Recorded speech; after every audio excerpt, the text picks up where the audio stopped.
Assalamualaikum warahmatullahi wabarakatuh. Bismillah walhamdulillah wassalatu wassalamu ala rasulillah sayyidina wa maulana Muhammad ibn Abdillah wa ala alihi wa sahbihi wa man walah wa la hawla wa la quwwata illa billah. Subhanallah walhamdulillah wa la ilaha illallah Allahu akbar wa la hawla wa la quwwata illa billahil aliyyil azim. Adada kulli harfin kutiba aw yuktabu abadal abidin wa dahrad dahirin. Subhanaka la ilma lana illa ma 'allamtana innaka antal alimul hakim. نوينا التعلم والتعليم والنفع والانتفاع والمذاكرة والتذكير والإفادة والاستفادة والحث على التمسك بكتاب الله وسنة رسوله والدعاء إلى الهدى والدلالة على الخير ابتغاء وجه الله ومرضاته وقربه وثوابه سبحانه وتعالى. قال المصنف رحمه الله ونفعنا به وبعلومه وعلومكم وعلوم سائر الصالحين آمين.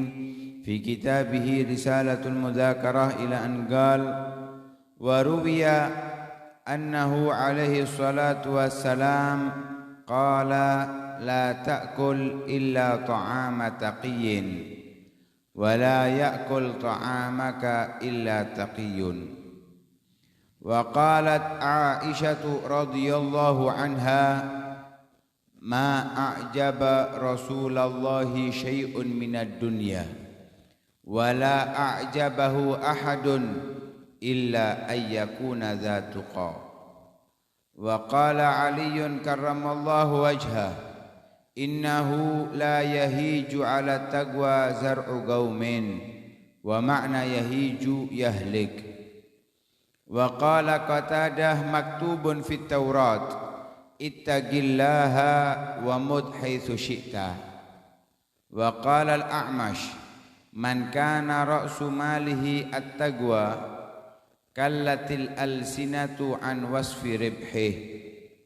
وكان بشر الحافي ينشد موت التقي حياة لا نفاد لها قد مات قوم وهم في الناس أحياء. وفضائل التقوى والمتقين أكثر من أن تحصر. وقد بسط الكلام في التقوى الإمام الغزالي في منهاجه وقد لخصنا من كلامه بعض ما ذكرنا.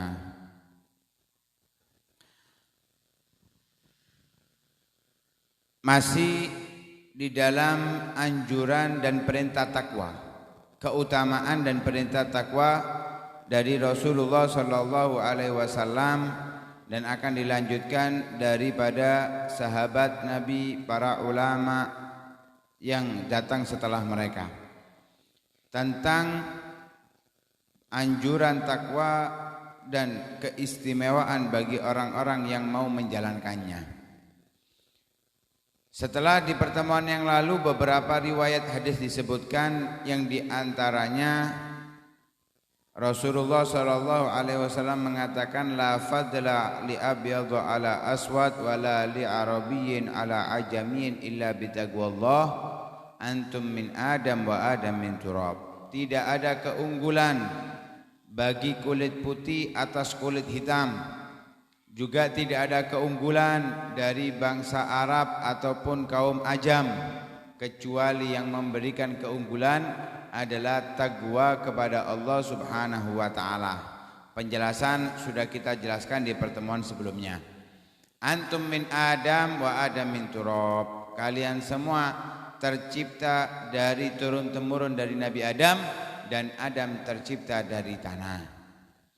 Sehingga Rasul pun juga pernah ditanya, man akramun nas, siapa orang yang termulia?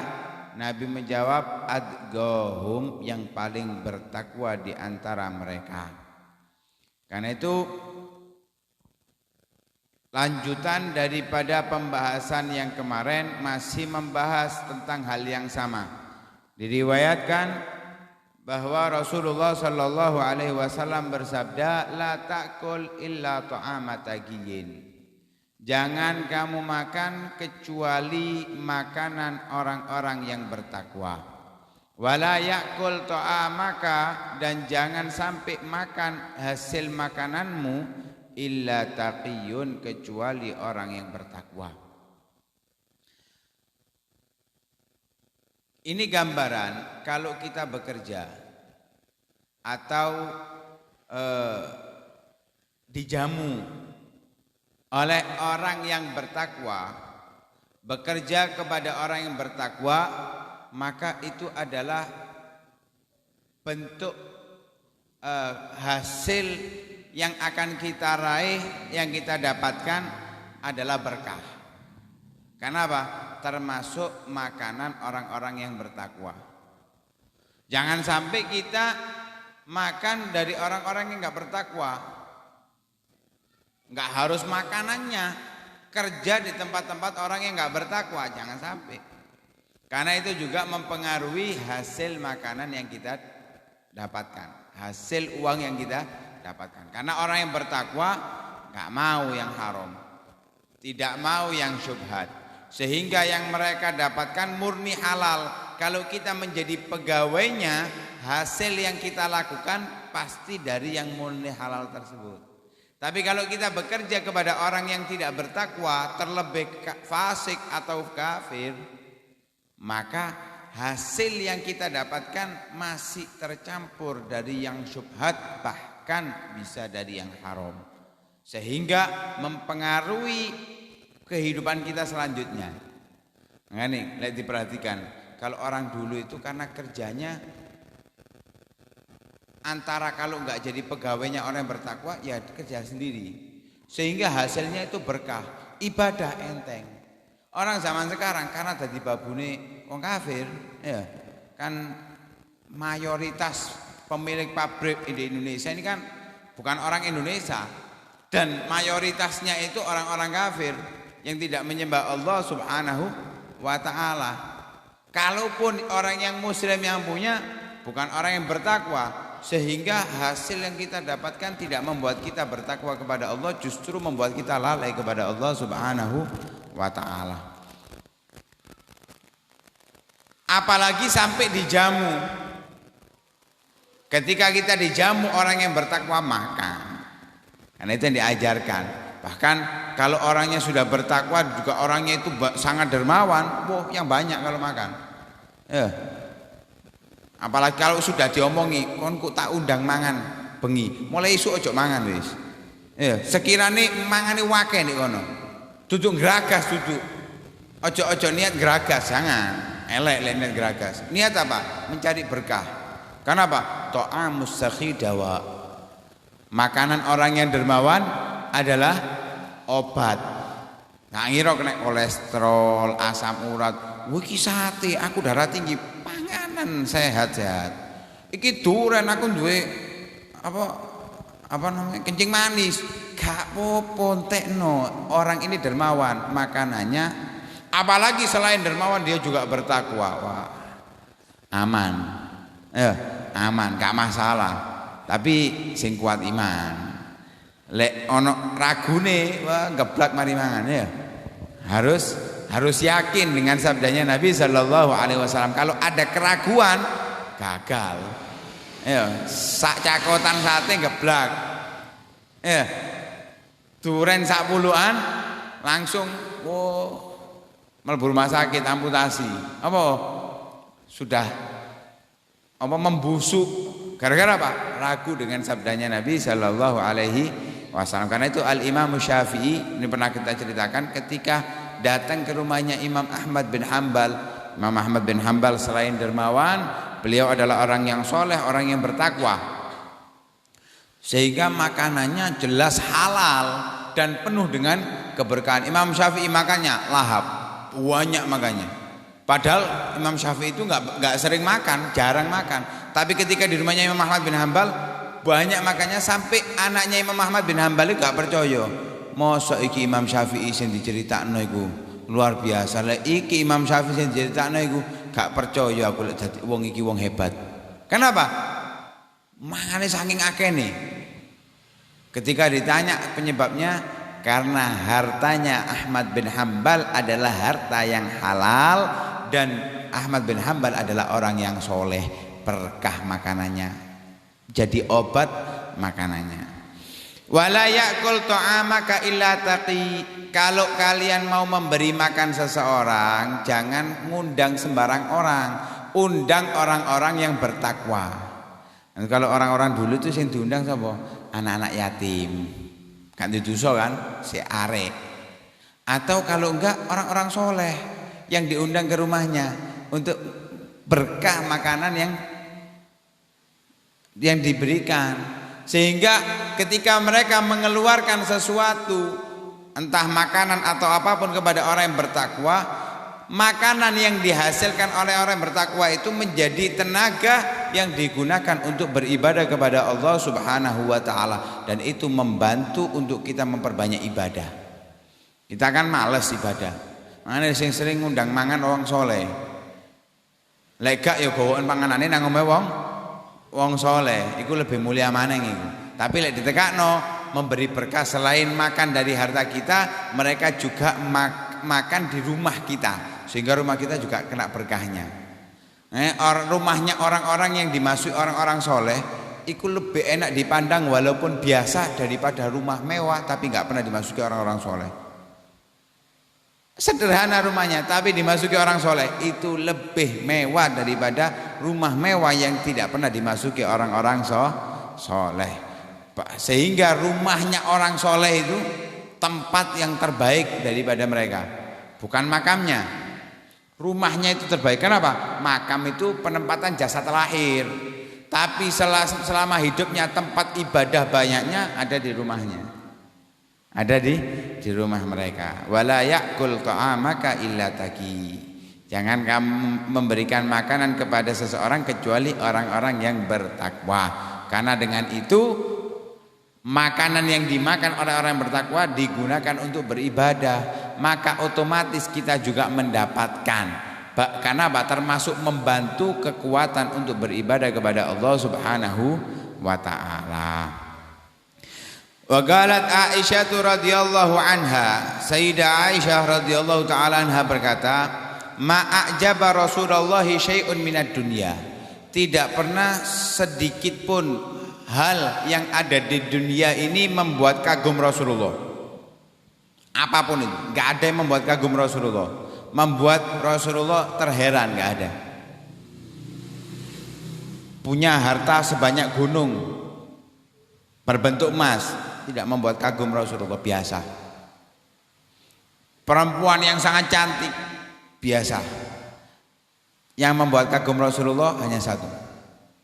Wala ajabahu ahad, dan tidak ada satu orang pun yang bisa membuat kagum Rasulullah kecuali satu, illa ayyakuna dzatuqa, kecuali hanya orang yang bertakwa. Ketika Rasulullah melihat orang yang bertakwa, Rasulullah baru kagum. Itu melihat Sayyidina Abu Bakar As-Siddiq radhiyallahu taala anhu ketika memberikan seluruh hartanya kepada Rasulullah. Memberikan hartanya kepada Rasulullah sallallahu alaihi wasallam, seluruh hartanya. Tanya Rasulullah kepada Sayyidina Abu Bakar, "Apa yang kau simpan untuk keluargamu?" Katanya Sayyidina Abu Bakar, "Allah wa rasuluh." Allah dan Rasulnya. Datang Sayyidina Umar memberikan separuh hartanya, berikan kepada Rasulullah untuk berjuang di jalan Allah Subhanahu wa taala. Katanya Rasulullah, "Apa yang kamu sisakan untuk keluargamu?" "Separuhnya wahai Rasulullah." Apa yang dikatakan Rasulullah kepada keduanya? Perbandingan antara Abu Bakar dan Umar seperti apa yang mereka keluarkan dan apa yang tinggalkan untuk keluarganya. Kagum dengan apa yang dilakukan oleh Sayyidina Abu Bakar As-Siddiq radhiyallahu taala anhu. Abu Ayyub Al-Ansari ketika Rasulullah sallallahu alaihi wasallam menikah dengan Sofiyah di Khaybar, beliau Abu Ayyub Al-Ansari ini menjaga Rasulullah. Kenapa? Dia khawatir Sofia ini membunuh Rasulullah atau menyakiti Rasulullah, karena Sofia ini keluarganya, suaminya, kaumnya baru dibunuh oleh Rasulullah perang Khaybar. Sofia ini rampasan perang, dimerdekakan, dinikahi oleh Rasulullah SAW. Khawatir Abu Ayyub Al-Ansari ini Rasulullah dicelakai, sampai dijaga, semalaman dijaga. Sampai pagi Rasulullah tanya, kenapa kamu ini wahai Abu Ayyub? Apa yang membuat kamu seperti ini? Katanya Abu Ayyub, aku takut, aku khawatir perempuan ini akan mengganggu atau menyakitimu. Karena kagum Rasulullah, apa yang dilakukan oleh Abu Ayyub, semalaman gak tidur menjaga Rasulullah Shallallahu Alaihi Wasallam. Saat itu di Khaybar, bukan di Madinah, di Khaybar. Rasulullah langsung mendoakan, Allahumma hfad Abu Ayyub kama bata yahfaduni. Ya Allah, jagalah Abu Ayyub Al-Ansari ini sebagaimana dia telah bangun di waktu malam gak tidur menjaga aku. Kagum Rasulullah SAW dengan siapa? Orang-orang yang bertakwa. Kalau gak bertakwa atau dunia apapun itu tidak membuat Rasulullah Sallallahu Alaihi Wasallam kagum. Wa qala Aliun karramallahu wajhah, Imam Ali karramallahu wajhah berkata, innahu la yahiju ala taqwa zar'u qaumin. Tidaklah membuat hancur ketakwaan, tidaklah merusak ketakwaan tanaman kaum. Wallahu alam, makna yang terkandung di dalamnya yang mungkin bisa kami tangkap, maknanya itu ketika itu punya masyarakat umum dan diberikan kepada kita atas persetujuan mereka, itu tidak akan merusak ketakwaan seseorang. Karena diantaranya takwa itu harus warok, menjaga dari yang syubhat dan yang haram. Dan hal tersebut tidak merusak, karena termasuk kalau menerima dari hal tersebut termasuk yang warok. Wa qala Qatadah, Al-Imam Qatadah mengatakan, maktubun fit Taurat, tertulis di kitab Taurat, Taurat yang asli, bukan yang dibuat sekarang atau Injil yang dibuat sekarang, enggak, bukan. Taurat yang asli yang diturunkan oleh Allah kepada Nabi Musa. Tertulis di dalamnya ittaqillaha wa mut haitsu syi'ta. Bukan pakai bahasa Arab ya. Ini maknanya yang ada di kitab Taurat. Karena kitab Taurat bukan pakai bahasa Arab. Makna ini diambil oleh Imam Qatadah, dijadikan bahasa Arab. Ittaqillaha wa mut haitsu syi'ta. Bertakwalah kepada Allah dan matilah dengan apa yang kalian kepingini.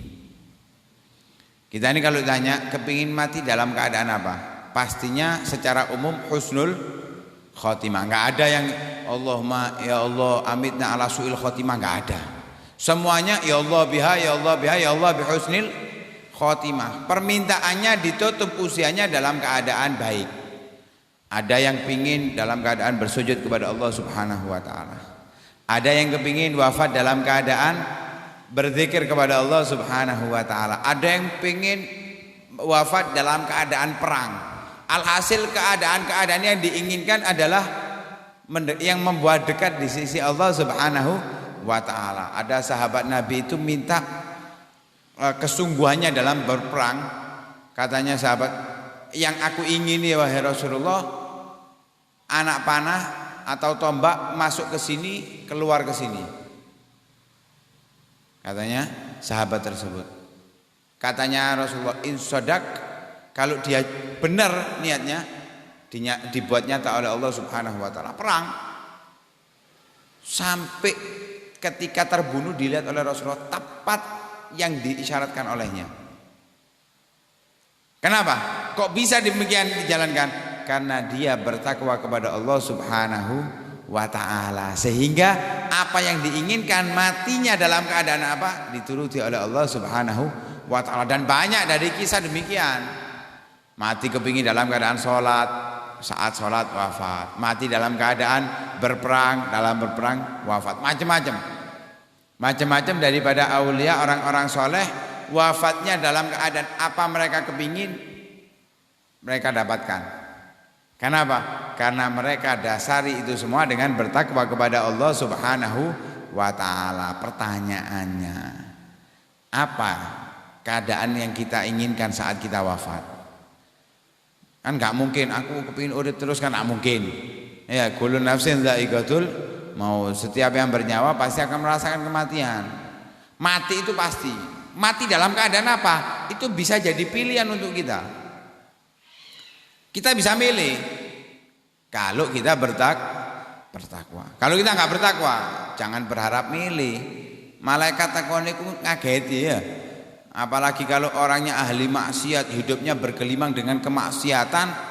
Wah, saat wafat malaikat itu datang dengan wajah yang mengerikan, yang menakutkan. Wah, gak wedi karo gondoruwo. Iya gondoruwo kok gak wedi. Malaikat saat datang mau mencabut nyawa itu lebih menakutkan dari apapun yang pernah kita lihat. Gak ada yang berani, gak ada yang bisa berkutik, pasti akan gak kuat apa-apa ketika melihat malakul maut, malaikat yang mencabut nyawa. Wa qala al-A'mash man kana ra'su malihi at-taqwa kallatil alsinatu an wasfi ribhi. Imam A'mash mengatakan siapa yang modal usahanya adalah takwa, bukan usaha kerja ya, tapi dalam mengarungi kehidupan, usia yang diberikan oleh Allah Subhanahu wa taala ini untuk bertakwa, maka kallatil alsinah, lisan akan sulit an wasfi ribhi, untuk mengutarakan, mensifatkan keuntungan yang akan ia dapatkan. Kita kalau kerja, modalnya itu kalau banyak dan peluang keuntungan itu besar, nyata, itu kita akan semangat kerjanya. Kenapa? Bayangan keuntungan besar itu sudah ada di tangan kita. Modalnya ono. Ya, modal ada. Bayangan keuntungan besar ada. Kita semangat dalam menjalankannya. Tapi keuntungan sebesar apapun dalam urusan duniawi itu masih bisa disifatkan. Piro sih? M kan? T masih bisa disifatkan. Tapi keuntungan orang yang bertakwa ketika hidupnya di dunia, dari bangun tidur sampai tidur lagi, seterusnya dia jalankan demikian, modal umurnya ini digunakan untuk bertakwa kepada Allah Subhanahu wa taala, maka keuntungannya tidak akan bisa dihitung, nggak akan bisa disifatkan. Apa? Surganya Allah Subhanahu wa taala. Minimal disebutkan surga. Lah kita nggak tahu apa yang ada dalam surga. Mungkin yang kita tahu lek arek cilik biyen iku diomongi, "Oh, lek mlebu surga, kon kepingin ketok doro panggang." Moro ning ngarep iku biyen arek cilik diomongi ngono. Lek gerang kan gak cocok kan diomongi masalah panganan. Masalah apa lek wong gerang ini? Bidadari kan ya. Oh, ndek surga iku bidadari, sak wong dikeki 70. Ono sing takok, kuat ta? Iya, kuat ta ya. Katakan dalam tafsir fi syughulin fakihun. Tafsir di surat Al-Qiyah disebutkan fi syughulin fakihun. Orang-orang di surga itu kerjaannya fi syughulin fakihun, kesibukannya iftidadul abkar. Diterjemahkan apa? Ayo. Nyoblos. Ayo, tugasnya nyoblos perawan. Bidadari ini kembali perawan terus. Kan enak. Ayo gak atik kembali gadis jadi gak atik jamu, gak atik wis otomatis. Itu tugas harian. Ayo. Bayangkan setiap orang mendapatkan 72. Oh bingung, kuat tapi 72. Iki nek donya wis gak perawan siji ae medek-medek sak wulan sepisan kadang-kadang. Kan ngono ah. Sing umur 40 50 kira-kira sak wulan sepisan apa 3 wulan sepisan? Yo kan antep wisan ya. Lek sik nom-nom yo seminggu ping 2 ping 3. Ya kan ngono biasae ngono.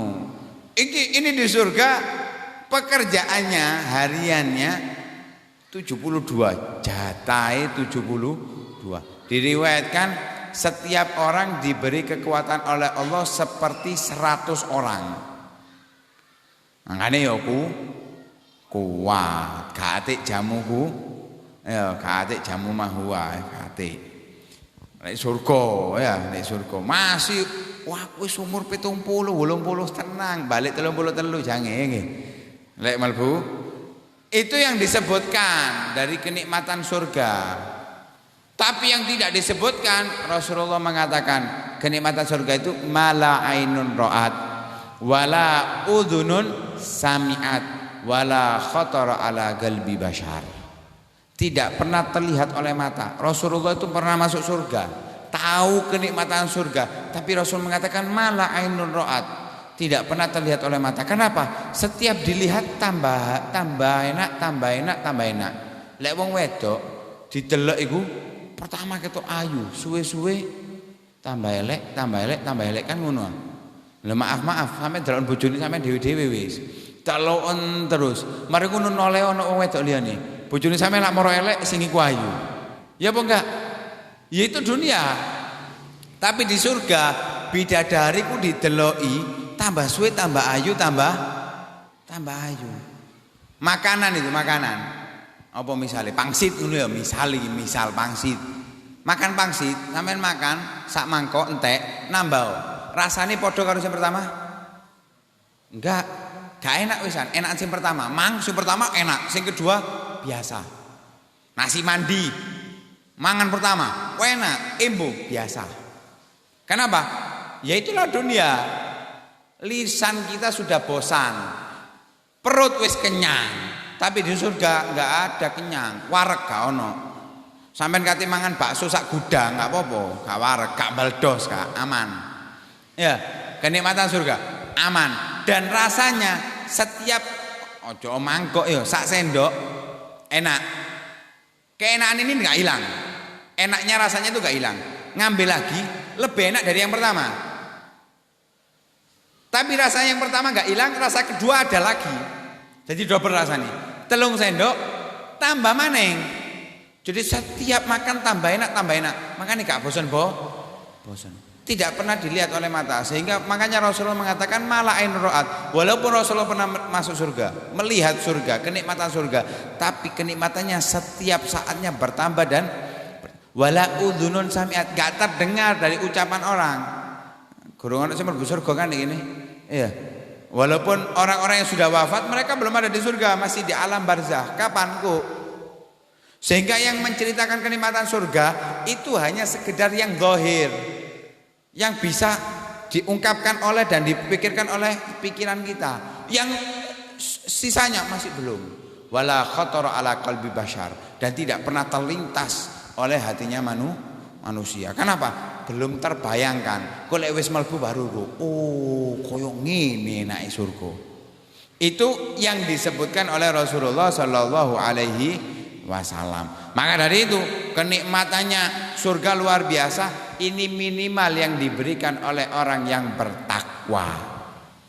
Minimal yang diberikan oleh Allah Subhanahu wa taala untuk orang yang bertakwa. Karena itu kallatil alsinatu an wasfi ribhi. Keuntungannya sulit untuk diucapkan, disifatkan oleh lisan. Enggak ada selesainya keuntungan orang-orang yang bertakwa. Dari ayat Al-Qur'annya, dari hadisnya Nabi sallallahu alaihi wasallam, dan daripada perkataan para ulama yang menjelaskan keistimewaan orang-orang yang bertakwa. Karena itu Al-Imam Bishr Al-Hafi pernah menyatakan dalam satu qasidah, satu bait. Beliau mengatakan mautut taqi hayatun la nafadalaha qad mata qaumun wa hum finnasi ahya'u. Wafatnya orang yang bertakwa itu tidak ada hentinya. Artinya memang jasadnya wafat jasadnya dikubur jasadnya. Buktinya apa? Qad mata qaumun, berapa banyak orang daripada orang-orang yang bertakwa itu wafat.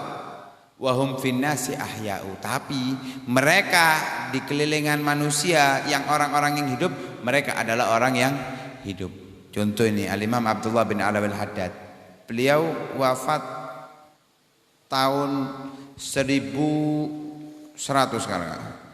1132 Hijriah. Wafat 1132 Hijriah. Saiki tahun piro?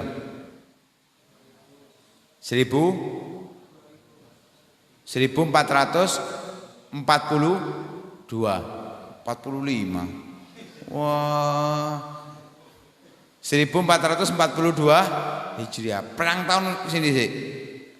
310 ya. 310 tahun. Ya, 310 tahun yang lalu. Wafatnya 310 tahun Hijriah. Bukan hitung Masehi ya. Hitungan Masehi pakai Hijriah. 310 tahun yang lalu Hijriah. Ibarat kalau lek wong kaya awak-awakan ngene iki ya wis. Orang nyebut nama enggak ada. Ya enggak ada. Ibarat wis dikubur iku wis gak ono rupane. 300 tahun yang lalu bayangkan. Mbah kita mungkin masih 100 tahun yang lalu. Mbah itu 200 tahun berarti jauh. Tapi ilmunya sampai saat ini dimanfaatkan oleh orang-orang yang ada di sekitar kita. Bukti apa? Kalau mereka walaupun jasadnya wafat, tapi mereka hakikatnya hidup membimbing kita semua. Al-Imam Ghazali, Syekh Abdul Qadir Al-Jailani, kemudian Al-Imam Abdurrahman As-Segaf dan yang lain sebagainya daripada aulia orang-orang soleh. Mereka walaupun jasadnya wafat, ruh dipisahkan dari jasadnya dan mereka sudah dimakamkan, tapi nasihat mereka, ilmu mereka, manfaat mereka, keberkahan mereka sampai saat ini kita rasakan. Lah karena itu jadilah orang-orang yang bertakwa. Wa fadhailut taqwa wal muttaqin aktsar min aksar. Keutamaan, keistimewaan orang yang bertakwa dan ketakwaan banyak masih yang belum bisa disebutkan.